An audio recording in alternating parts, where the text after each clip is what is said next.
Taobao platformasiga kirib, u yerga telefon raqamimizni kiritamiz va telefon raqamimizga kelgan SMS kodni ham kiritamiz.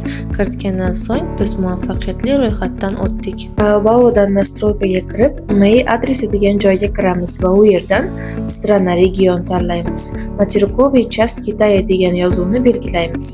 Telegram botga o'tib, manzilimizni nusxalab olamiz va sabzarang yozuvni bosib, manzilimizni kiritib olamiz.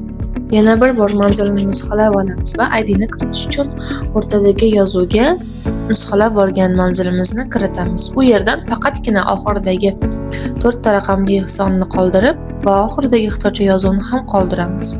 Qolgan hammasini o'chirib tashlaymiz. Shunda bizga oson bo'ladi. Va biz Xitoydagi manzilimizni muvaffaqiyatli kiritdik. Ana endi qidiruv bo'limidan o'zimizga kerakli bo'lgan mahsulotni qidiramiz.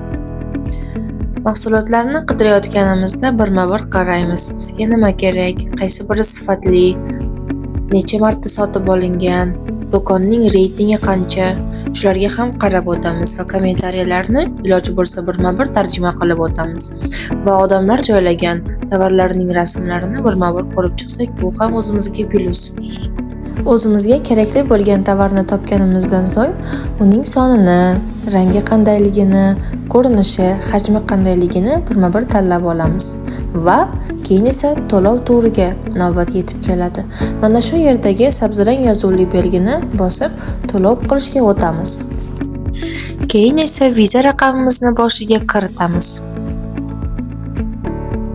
Keyin esa birinchi ismimizni, ana undan so'ng familiyamizni kiritamiz va kartamizning muddatini ham yozib o'tamiz. Undan so'ng viza kartaning CV kodi bo'ladi, uni ham kiritamiz va biz muvaffaqiyatli kartamizni kiritib, zakaz qilib bo'ldik.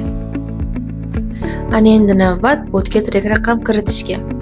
Biz tirik raqamni nusxalab olgandan so'ng Telegram botga kirib, tirik raqam kiritish joyini bosamiz va u yerga yukimizning tirik raqamini kiritamiz.